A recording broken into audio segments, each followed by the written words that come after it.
Guys, it's about one video I saw, and it's scaring because our African leaders, they don't know how we are desperate. Africans are desperate. The situation is very bad. Before you see people raising up other countries' flag, it's because of desperation.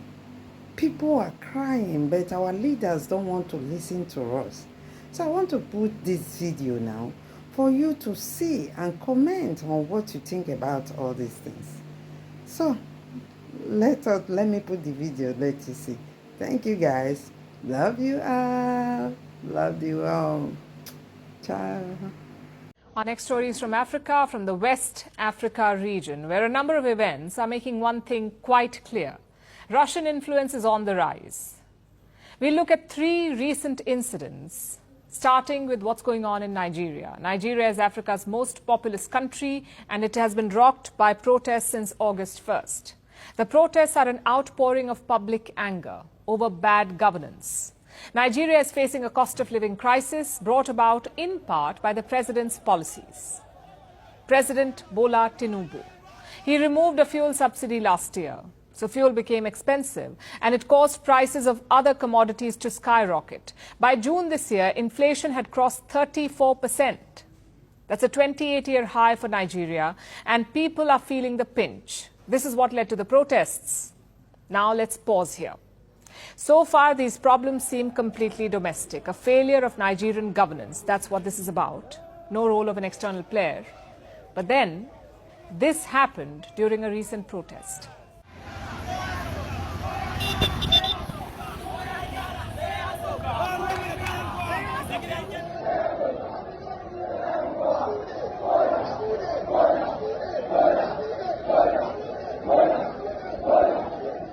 Those were Nigerian protesters waving Russian flags. They were seen demonstrating in the city of Kano, that's Nigeria's second largest city, located in the country's north. But that wasn't the only place where the Russian flag was seen. It was also raised in Kaduna by some defiant protesters. We don't have a leader. We are the leaders. Now we don't have a leader. Someone is asking who gave us this flag? We sewed it ourselves.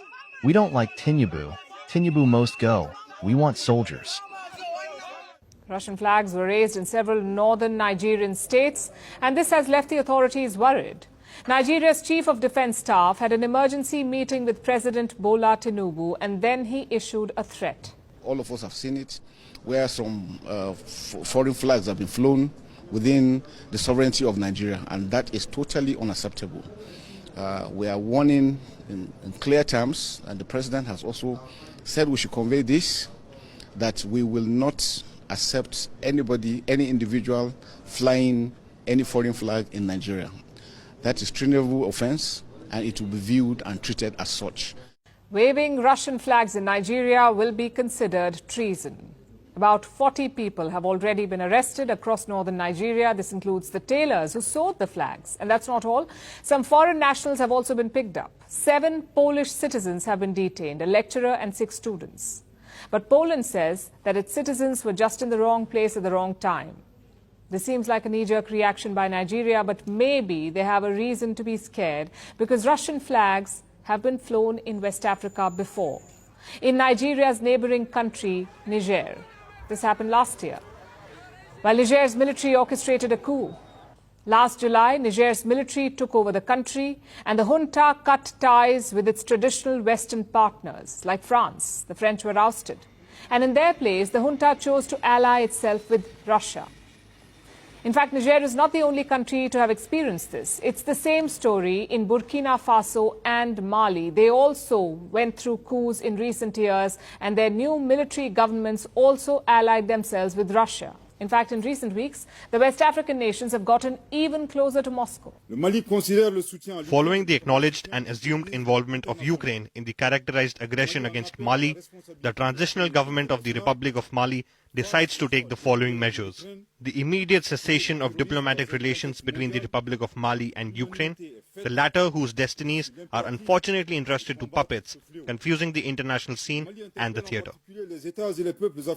Mali has cut ties with Ukraine. It cut ties after Ukraine said it helped some militants. Now, why would Ukraine do that? Because Mali is working with Russia, with Russian mercenaries from the Wagner Group. They're operating in Mali. The Russians are helping Mali fight terrorists and separatist rebels in the country. Ukraine did not care about that, though. It just saw the Russian mercenaries. A Ukrainian intelligence spokesperson said that his country had helped the rebels, and those rebels carried out a devastating attack. Dozens of Malian troops and Russian mercenaries were killed in the attack. And that is what angered Mali, leading it to cut ties with Ukraine. The same anger has spread across the border to Niger. Remember, this is the same nation where Russian flags were raised last year. So we know that it was pro-Russia. Now it is also anti-Ukraine. Moscow accuses Kiev of opening an African front.